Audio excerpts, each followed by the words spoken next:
Bengals Browns. Bengals win this divisional game on the road. What was it? Do you have the stat off the top of your head? Hadn't Burrow not won in Cleveland or something like that?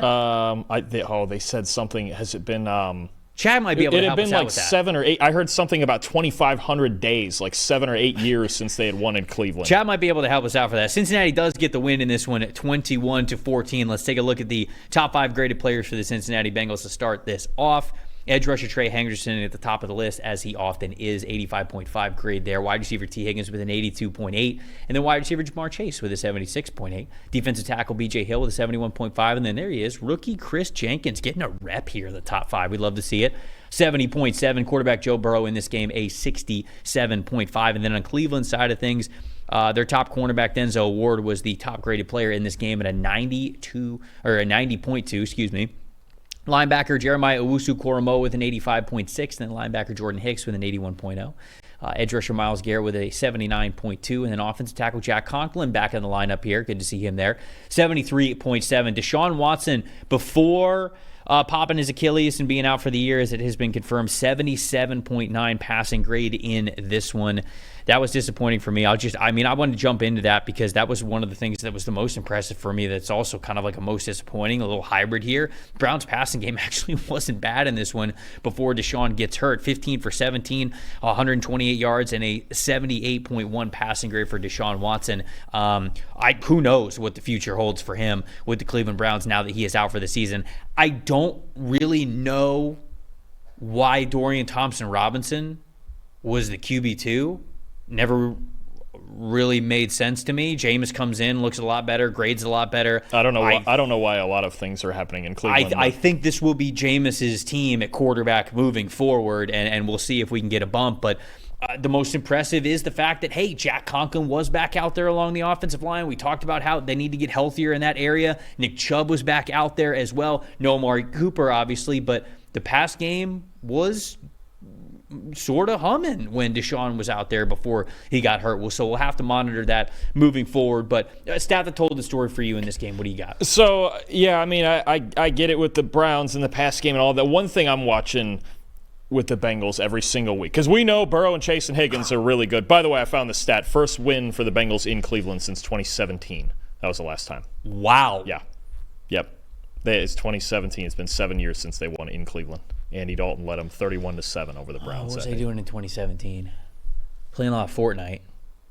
That's what happened. Man, that's a long time. And that's about it. What was it? That was like my first year coach in high school, I think it was. Yeah. Wow. Yeah. Been a while. All right. Anthony Johnson Jr. on that team. Nice. Yeah, 2017. Good pull. Yeah, good pull. St. Pete High. Anyway, what am I doing? Bengals defensive line, right? Bengals D-line. This is the unit I'm watching every single week because of the struggles they had earlier in the year, right? I just want to see them play better. This was the part, again, I told you earlier a few weeks ago, T. Higgins was going to get healthy. Joe Burrow was going to figure it out. He's one of the 3 or 4 best quarterbacks in football. Jamar Chase is obviously really good. He just wants to get paid. I wasn't worried about the offense. This D-line was concerning me, but maybe it's starting to ease my worries a little bit. 69.6 overall grade for the unit. Their 3rd straight week with a new season high. I think you've got Trey Hendrickson, who was great in this game. He's my most impressive. Anytime I get an FAU legend as my most impressive, feel good about it. 85.5 overall, 9 pressures and 2 sacks in this game. He's got to be the primetime guy, but the other guys are helping too. I think B.J. Hill's played a lot better the last couple weeks. He was good in this game. Rookie Chris Jenkins from Michigan, he's been solid, had a 70 grade in this game. Sam Hubbard on the other side of Hendrickson, you got to give me something, right? You got to be better than you were earlier in the year. Give me something, 65.7. I can live with that. That's at least a starter, a guy I can have on the field. This defensive line is, to me, going to be the key to their season. Now, is it the best offense they played? Absolutely not. Is it the best offensive line they played? Absolutely not. But this is the unit. To me, we know Burrow and Chase and Higgins are going to be good. We know they can get in shootouts. They've already lost a couple of shootouts. This D-line, if they're going to go out there and not get mauled like they were earlier in the year, gives the Bengals a chance to make the playoffs. That's what it has to be. They'll make the rest of the defense better. This is the unit that struggled more. I know all the hate. I know I've gotten a lot of people on my case about being so optimistic about Joe Burrow, but the facts are he's one of the 4 best quarterbacks in football. And when you have a top 4 quarterback in football, you should not miss the playoffs. If you are, there's probably many other reasons for it. And the biggest reason they got off to that slow start was their D-line. If they start playing better now, if they start playing more often, something like they did in this game, they will get to the postseason. They will find a way in there with Burrow leading the way, Burrow, Chase, and Higgins. They just have to be respectable on defense. I thought they were good up front in this game in a matchup where they were supposed to be good up front. And if Hendrickson's going to be the dominant player, that's what he needs to be. That's why they pay him. He's one of the best pass rushers in the league. Bengals D-line gets credit for me again for the second week in a row. I think the stat that told the story is Joe Burrow quoting Thanos as best as he can, saying, I am inevitable in this game. Because you talk about, not being able to get a win in Cleveland since 2017 despite playing them there at least once a year. Seemed like they knew it too. And of course they knew it. And everybody talks about, dude, look, I think athletes talk about we don't listen to that crap. We don't listen to the media. They know. That one they knew, but these guys, they are highly competitive. I think Charlie Jones played a big part in breaking that, though. That first, when you get when you get a big kickoff return like that on the road. Well, of course, because in the first half they didn't have anything other than that. Yeah. My whole point of the Bengals offense being inevitable, first quarter passing grade 66.5 as a team. Second quarter passing grade 48.1, okay? The Bengals were not moving the football. They didn't have anything outside of that Charlie Jones return. Third quarter, though, and the reason why I'm bringing this up, 90.3 passing grade. It will eventually work for the Bengals. They're too talented. Joe Burrow's too talented. T. Higgins is too talented. Jamar Chase is too talented.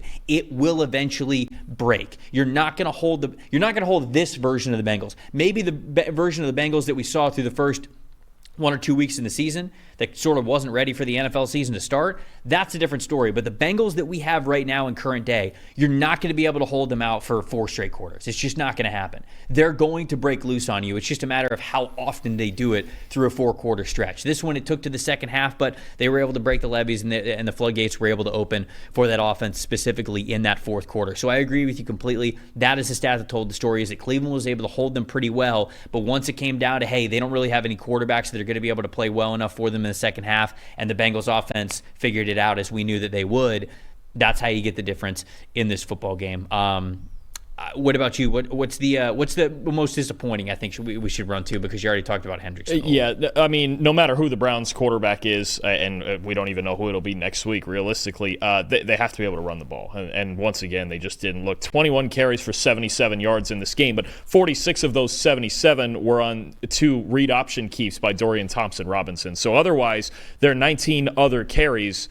You're talking about 31 yards, and you're talking about 0.1 yards before contact per attempt across 19 other carries. I mean, it's not sustainable. Whether you have your starting quarterback, whether it's, obviously it won't be Deshaun Watson, whether it's Jameis or it's Dorian Thompson-Robinson or it's whoever else they might find on the street, if they're not going to get literally anything before contact up front, they're going to continue to look the same on offense. It's really not going to change at all. I know, everybody's talking about the quarterback situation, but this is a team-wide offensive problem. They've shown us all year that they're one of the worst, if not the worst offense in football, and there's more than one reason for that, and their run game is one of them. Yeah, I think I'll go to the Bengals run game. I'll flip to the other side of the script as my most disappointing here, because where I talk about the passing game is inevitable every single week, I believe that. In order for them to climb out of the hole that they have dug themselves, they have to run the ball better. And they have at times this season. I'm not trying to say that it's all been terrible, but 37.5 run blocking grade as a team in this game.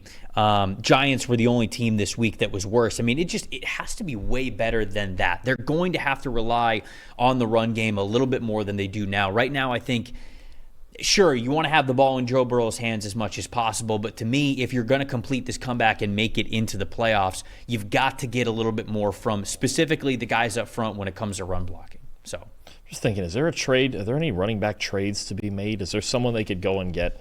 Well, I know they need to block better up front. Obviously, I was going to say the thing is, it's not the backs. Like, I think Chase Brown is good enough. And this might not be the most fair game to just do a widespread judgment on them. Obviously, they're bad in this game. They didn't run block well, but they also just never blocked the Browns well.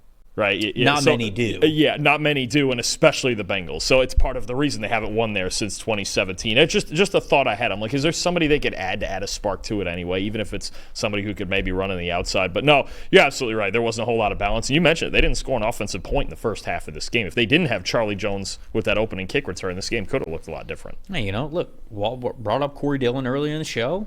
Corey Dillon, Cincinnati. I don't know what he's doing. Bring him back. We already got the jersey for it. Somebody's going to wear the throwbacks in his first game. Somebody's going to end up with Corey Dillon in the next couple weeks, aren't they? It's gonna happen by the deadline. We got Devontae Adams was the most likely guy to be traded. We got to cut now. We're getting okay. Got it. Corey Dillon, get your pads ready. It's more likely somebody gets Brady, which minority owner of the Raiders. Raiders need a quarterback.